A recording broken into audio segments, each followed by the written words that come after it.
after a car belonging to Chiefs cornerback L'Jarius Sneed was hit by gunfire. If y'all know anything and want an easy 5K, make sure to hit them up pronto. Let's talk about JuJu Smith-Schuster and a free football camp he put on at his high school yesterday, the Chiefs' current salary cap and dead money, L'Jarius Sneed's car getting shot up, and much more. But first, how about those? What's up, guys? My name is Cole, and I do daily news about the Chiefs and the NFL overall. So hey, sub if you're new, hit that like button if the Chargers get overhyped every single year, and let's get into this news, starting with some important player news from social media that no other outlet will ever show you. Chris Jones is back at it, slapping these red things around, and you can even see him dancing for a moment as he prepares to attack these upgraded red things that now have arms. Justin Reid took a photo of a golf course, then his dog arrived, to which he said, "You look nasty," and took it to get a haircut, and his dog was very excited to get away from that mean lady. Skyy can be seen out at the NFLPA rookie jersey premiere taking selfies with his jersey. Chris Glaser went to watch the Royals lose, which is honestly nothing new these days. And then Josiah Slacked Berry is a Call of Duty esports professional who I believe lives in the Kansas City area, and yesterday was his birthday. He turned 25, so happy freaking birthday, dude. And for his birthday, he got signed jerseys from Mahomes, Kelce, Hill, and Dieter. What the heck, dude? That's incredible. If any of you guys happen to be watching, my birthday is April 12th, but I'm also a dad, so Father's Day is coming up, as well as my half birthday, if you want to look at that, and even Christmas. So, just saying, in case you guys want to randomly send me some signed jerseys, I'd put them right back there. Anyway, then you have some photos of some Chiefs players lifting weights and being all cool, including Mahomes holding up more weight than the amount of troll comments he gets on Twitter about having a fake ring. And dude, give me those freaking shoes, please, and thank you. Then, here's Willie Gay looking like an absolute refrigerator. Those arms look like they could throw a pretty mean vacuum, I'll tell you that much. Nick Bolton can be seen laughing at punter Tommy Townsend because homie is out there looking like he needs to eat a lot more steak. Then I also see Cornell Powell, Derek Nottie, among others. And then it just keeps going, people. JuJu Smith-Schuster had a Friday Night Lights camp yesterday, which was a free football camp at his former high school, though it was a camp for middle schoolers in the 6th, 7th, and 8th grade. And once all the kids got there, he runs out to surprise them and then pretends he's dancing for a TikTok video, to which the kids did not like that and began to rush him to make him stop. And then I learned something interesting about JuJu yesterday. Did you guys know that he's a father? Well, without further ado, let me introduce you to his son.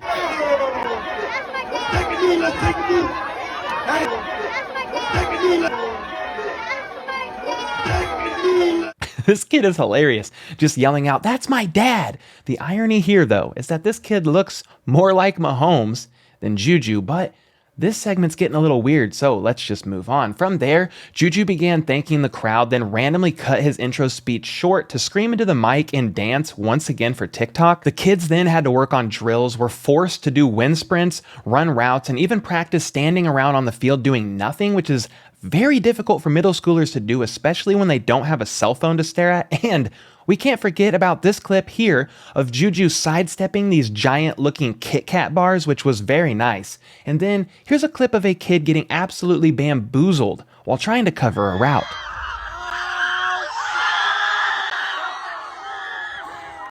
So all of my lame jokes aside, and some of them are very lame, I know, this was a pretty cool thing for JuJu to go back to his roots and host a free football camp for the kids in that area. It looked like they had an absolute blast. And then let's talk dead money for players who are all still alive. The Chiefs currently rank 7th in the NFL for the least amount of dead money, with just over $7.9 million, and they are paying dead money to just 4 contracts, and those 4 are Anthony Hitchens, $4.2 million. LDT, $2 million, Tyreek Hill, $1.4 million, and Cornell Powell, $180,000. And if any of y'all can explain to me how we owe Cornell Powell dead money when he's on the freaking roster, I'd gladly welcome that explanation. I mean, my best guess is it's because he was waived after training camp last season, then brought back as a member of the practice squad, but honestly, I have zero idea. From there, let's take a look at the Chiefs salary cap as it sits and talk what it looks like moving forward based on where we are right now, per an article with Connor Christopherson from Sports Illustrated. The Chiefs currently sit at $14.7 million in cap space, and this number is without rookies Skyy and Leo Chenal factored in. However, this will only drop the Chiefs' cap space around a measly $700,000. And if the Chiefs carried their current active contracts during the season, which means no further major additions that would cost north of $1 million, they would finish the offseason with around $10 million in salary cap room once you figure up the rest of the contracts and all that good stuff. And hey, that is much more than they've had in recent seasons. And some of you know this already, but in the NFL, it's possible to carry over unused salary cap room to the next season. However, an extension for Orlando Brown Jr. does change the math here, and I hate when math changes because I already suck at it, but here we go. While reducing Brown's $16.6 million salary cap hit this year would be likely with an extension, Brown does not count against the salary cap next year at all due to being a free agent. If his salary cap hit this year was lowered to $6 million and next year's was $18 million, then overall, that does lower the 2023 salary cap for the Chiefs despite having more rollover salary cap room. All right, deep breath. So if Brown does get a contract with salary cap hits of $6 million this year and $18 million next year, the Chiefs can carry over $20 million in salary cap space. And if the salary cap is set to around $225 million next year, that means the Chiefs will have around $40 million in salary cap room.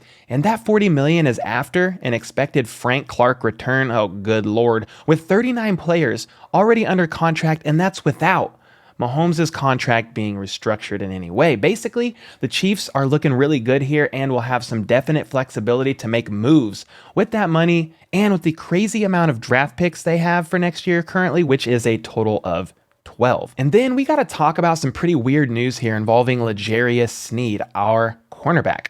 Long story short, his car got shot up yesterday, but Sneed was not in the car or around it. Matt Verderam said, per source, Chiefs cornerback L'Jarius Sneed was not on the scene or even in his hometown yet when a car registered in his name was shot at.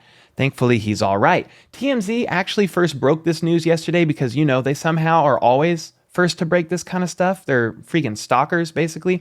Anyway, they say Chiefs cornerback L'Jarius Sneed's car was shot up in Louisiana, but cops say he was not inside of the ride at the time and has not been accused of any wrongdoing.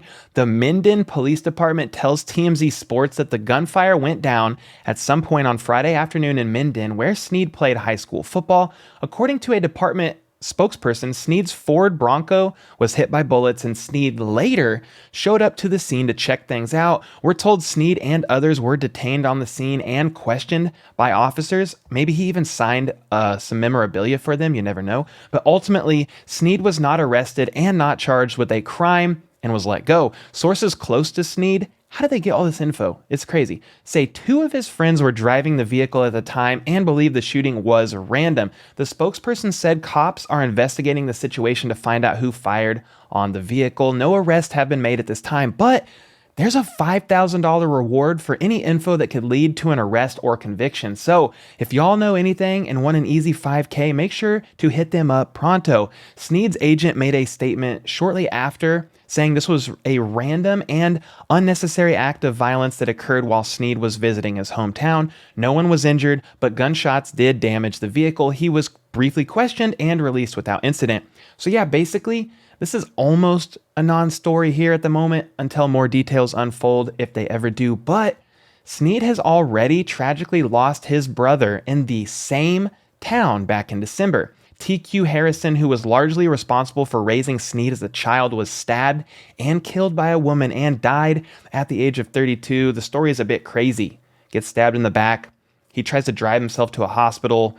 And yeah, it's a crazy story. But yeah, this guy died at 32, just 1 year older than myself. And get this, until his 6th birthday, Sneed grew up with both of his parents serving prison sentences. And although he lived with his maternal grandmother, Sneed said Harrison, his older brother, 8 years older, in fact, took accountability in raising him. Harrison changed Sneed's diapers, cooked him meals, did laundry, ironed his clothes, and even walked Sneed to school. So when I saw the headline that L'Jarius Sneed's car was shot up, whether or not they were stray bullets, random, it was irrelevant to me. All I could think of was, please, no, not Sneed, not any of his friends, not any of his family, because he's been through more than enough over the last handful of months as it is. Thankfully, nobody was injured, so it's all good at the moment. What are your guys' thoughts on this? You think there's more to the story? You think Sneed is good and in the clear? My gut tells me Sneed is all good and nothing will come from this, but time will certainly tell there. From here, let's look at some of my favorite comments from yesterday, because there were some good ones. Rich Danielson says, Cole, you have really good content. I can and do appreciate your sense of humor. I find myself passing all the other Chiefs channels to get to yours. I bet you reached 50,000 subs. My voice went way up for that one. At the end of preseason, another comment said, I see you getting 100,000 subs. Dude, I would be absolutely thrilled at 50,000 subs. Even by the end of the year, let alone preseason, my year-end goal personally is 25,000. So anything over that is gonna literally blow my mind. I may do crazy stuff. Ruckus says Cole is the man, to which I say no, you are. Just Beto says, love your vids and energy, man. Been going through a lot lately, and I'm glad I can go to your channel when I need a break from everything else happening in my life. And they always have a way to make me feel better. Keep up the good work, Cole. It's nothing but up from here. I'm glad I can help, man. Sorry that you've been going through a rough time, but I'm here to keep it light when able and hopefully be a place all people under the banner of Chiefs Kingdom can just come and enjoy the content. FN2187 says this about MVS and his story yesterday.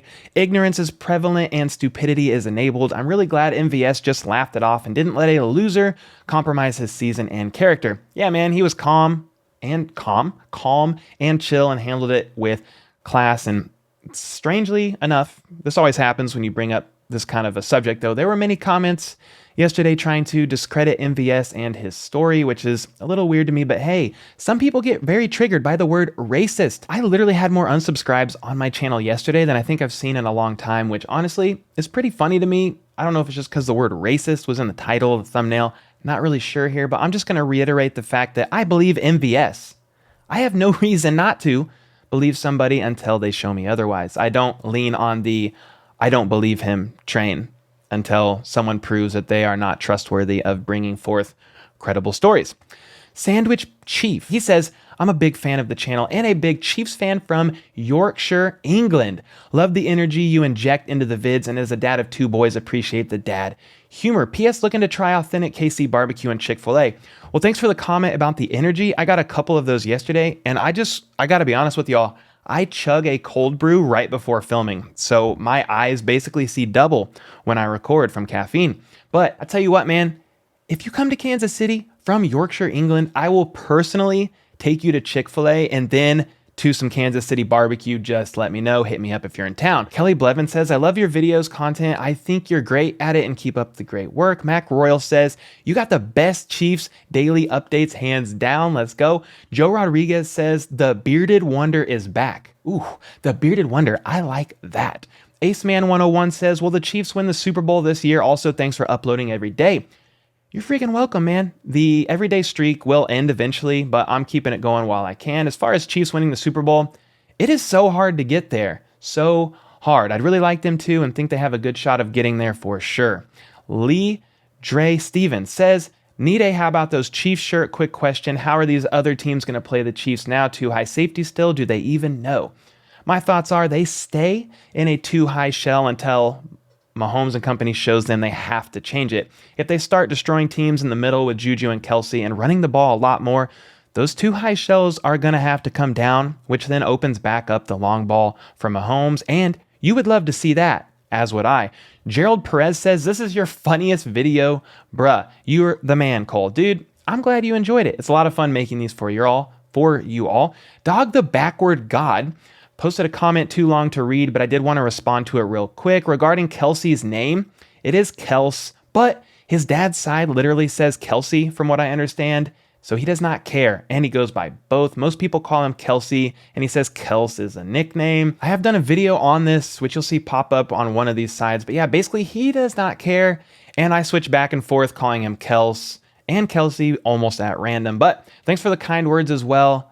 Yes, I have zero football background. I've just watched the Chiefs all growing up and try to study as much as I can to give you guys the value. Kevin Hobbs says, top offenses, Bengals, Chiefs, then Ravens. Fight me. Dude, this comment was great, but I do not want to fight. I am a mature, calm, bald man with a nice beard. But you know who does want to fight? K. Wayne, the guy who told me to change how I pronounce the word Jaguars. And in yesterday's video, I jokingly told him to make me change it. I actually said, why don't you come over here and make me? Which Of course, I was just trolling around. Well, he responded saying, okay, I am a Chiefs fan. I was trying to help, but we can meet and you can speak through wires. This man wants to break my jaw, and I'm a little scared, not gonna lie. Part of me thinks, you got this, Cole. You trained in Taekwondo for 10 years and you were made for this moment. But the other part of me thinks K Wayne is probably 6'6", 300 pounds, and could throw me into next week. So I'm just gonna say this. I was just messing with you, dude. I say some stuff like trolling around for shock value and laughs. So just know basically none of the trolling I do is really that serious. And please don't fight me or break my jaw. I don't want to drink milkshakes for like a month. Okay, I like steak way too much, and Chick-fil-A and Kansas City barbecue. Make sure to leave a comment below to potentially be featured in an upcoming video. Sub for more daily news like this. And then check out this video here from yesterday where I talk about MVS and his recent experience on an airplane and much more. So until next time, let's go. Let's freaking go. How about those